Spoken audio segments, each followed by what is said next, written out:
Our money system is the problem. Did you know this? Well, most people don't, and this is why we have compiled some very important information to show you how this has come to be and to propose the solution. For us to understand the problem, let's look at the basic concept of what money is and what gives it value. I think we can all agree that money is a medium of exchange, right? But there seems to be some confusion about why it is so valuable. Some say it has value because it is backed by something like gold. Some say it's because the government declared it as valuable. Some say it's because we trust it. And others, because it has a long, valuable history. But really, money has value because other people want it. Therefore, if you can pay for goods or services with it, it has value. Because the money system is the main problem, many other perceived problems are actually mere symptoms of this money system. Okay, let's think about this for a moment. What is a problem versus a symptom? The definition of a problem is a matter or situation regarded as unwelcome or harmful. A problem needs to be dealt with and overcome. A symptom is only a shadow of an actual problem. We often confuse problems with symptoms. We can only fix problems. Symptoms can be treated, but not fixed. With this money system as the foundation for many other systems, we see symptoms in government, corporate, legal, food, banking, education, media, economic, medical and political systems. Then eventually, closer to home, we can see these being the building blocks for our own symptoms in crime, depression and substance abuse. Do you see that when the money system is broken, all systems that depend on it collapse? What is the money system? It is the process of creating and destroying money.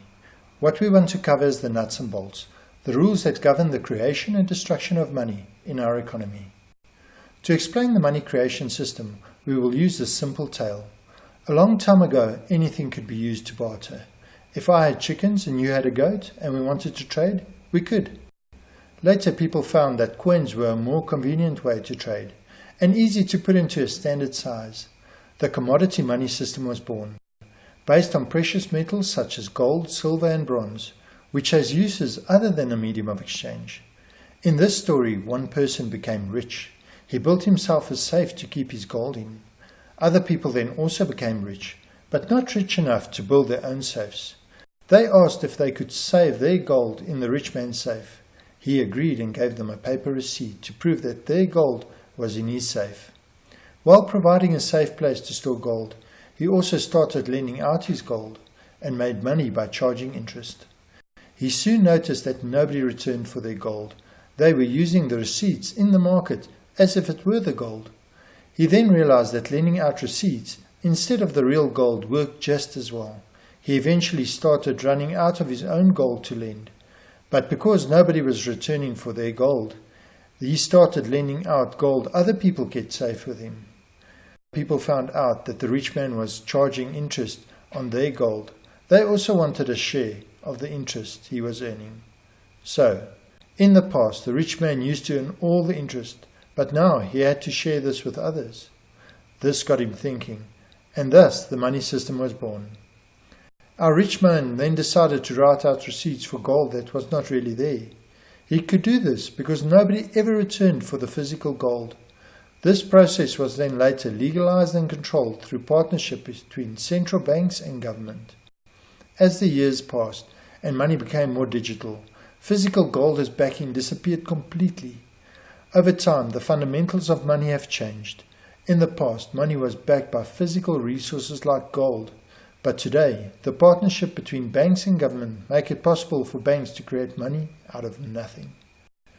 Banks record promissory notes in the form of loan agreements that we sign to get loans as money. Banks record these loan agreements as assets on their books. They then balance their books by creating another form of promissory note, called fiat currency. Fiat currency derives its value from government regulation or law, declaring that citizens must accept this fiat currency as repayment of debt. Today, money is created through debt and then destroyed by repaying debt. Today, humans, corporations, institutes, governments and parastatals all create money by lending it into existence. Today, our money is debt. Because money is debt, these facts reveal themselves. If there are no loans and no debt, there would be no money. Because money is destroyed by repaying debt, there would be no money if we all repaid our loans. Thus, the quantity of money is regulated by the number of loans in the economy.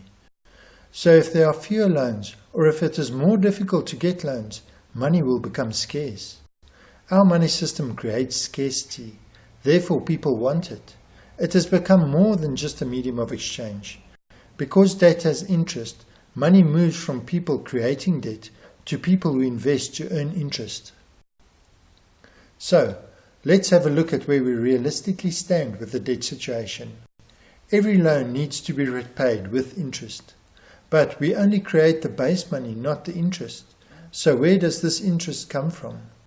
We need to create more and more money, debt, into the system to cover the interest. This requires a growing money supply. When we create a loan, we need to cover the interest by creating another loan. To cover the interest on those loans, we need even more loans. And so the vicious cycle continues. This system is unsustainable by design. We think of steady growth as a straight line, but this is actually far from true. You see, because growth is exponential. To explain exponential growth, let's do a simple experiment with bacterium in a jar. The bacteria doubles every 1 minute. So it starts with 1, then after 1 minute, it doubles to 2. After 2 minutes, it doubles again to 4, then 8, then 16, and so on. It takes 1 hour to fill the jar. Let's observe how the jar fills up with this mathematically correct simulation. With 45 minutes to go, we see almost no change. But at half an hour to go, we see some slow progress as the bacteria continuously doubles every minute. Barely visible up to 15 minutes to go. With 10 minutes to go, we see that more than 3/4 gets filled in the last 2 minutes of the growth. If we go back 1 minute, we see the jar is half full. This is because the bacteria will double in the next minute. If we go back 2, 3, 4, and 5 minutes before it being full, who would have thought there was a problem? In the early days of this system, a growing economy provided enough debt. But later we needed to make it easier and easier to get loans. Financial schemes were needed to create securities and derivatives to create more debt.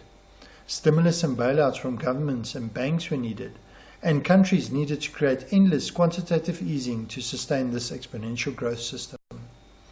The gap between rich and poor continues to grow, with a disappearing middle class. When we compare this to the US debt graph, the picture becomes clear. Ultimately, using this money system means working against each other. Debt is bad for the individual, but creates more money collectively in the system.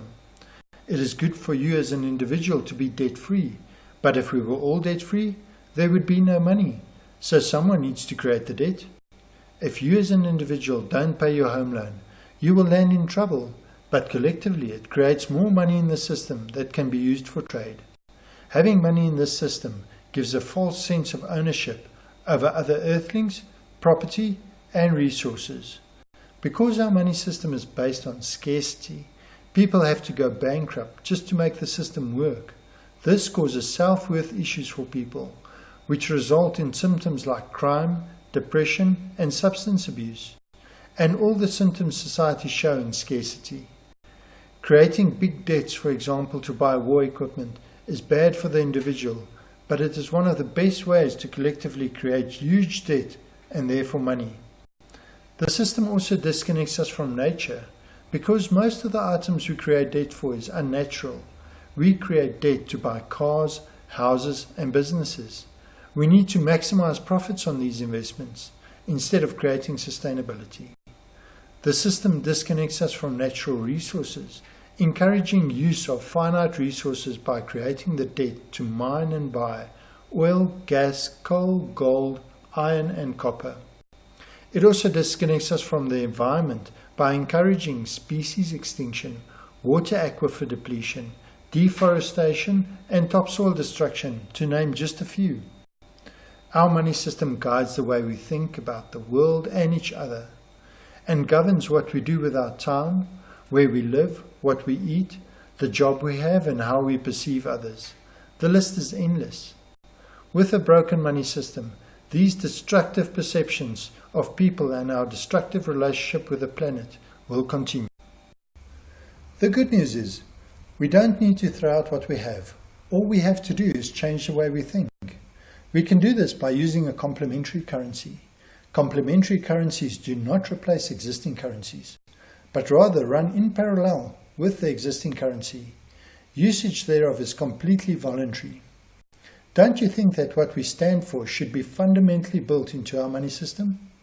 What we need is a resource-based money system. In this system, we should value life and energy we give to each other above all. We should protect nature and all that it gives us. The complementary currency we promote is called OIC.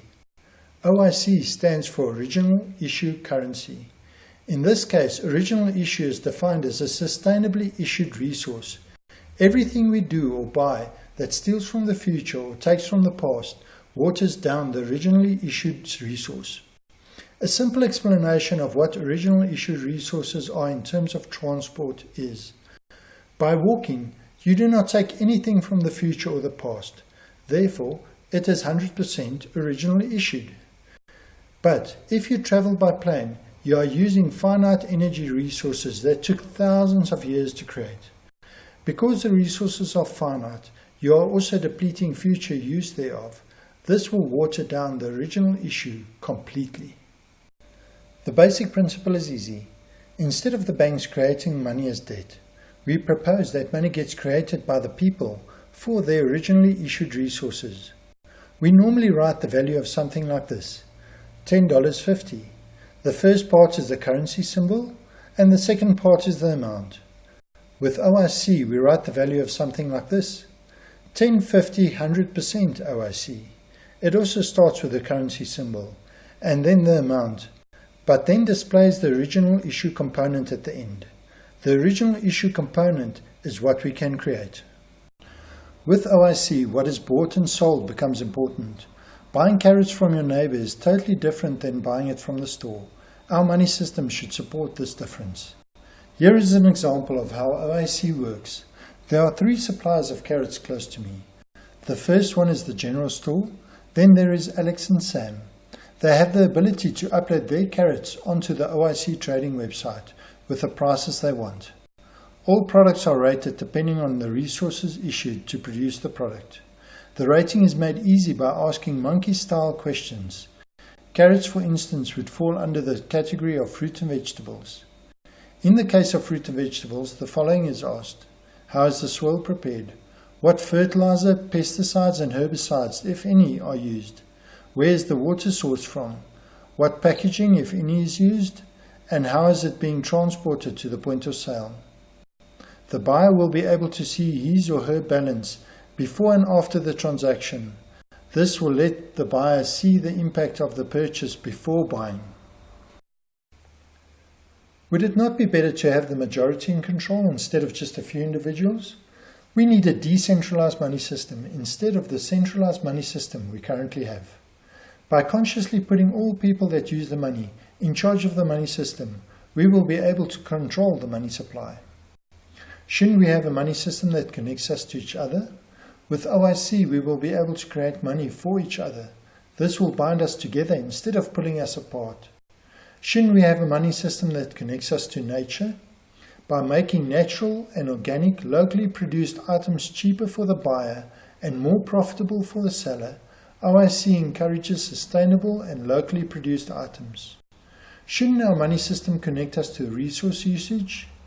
By making the use of finite resources expensive, people will naturally be attracted to using more sustainable resources.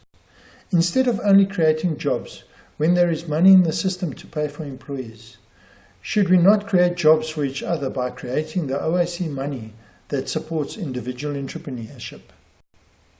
Today we rely on the confidence of bankers to determine how much money can be created. Would we not be better off if money could be regulated depending on the amount of resources available? with a full range of technologies that we have to our disposal in a resource-based money system? Shouldn't we have a money system that rewards people instead of corporations? By creating money for people, the real value will move back to people and away from corporations that promote consumerism. Shouldn't we have a money system that helps us to build communities instead of dividing them? By creating money for each other, we will naturally look after each other. Shouldn't we have a money system that rewards people who have earth-friendly initiatives instead of short profit-seeking schemes, depleting future resources? Essentially, don't we want a money system that stops the hurting and starts the healing? Please share and subscribe. If our work resonates with you, please donate on our YouTube channel or Facebook page. Every cent helps.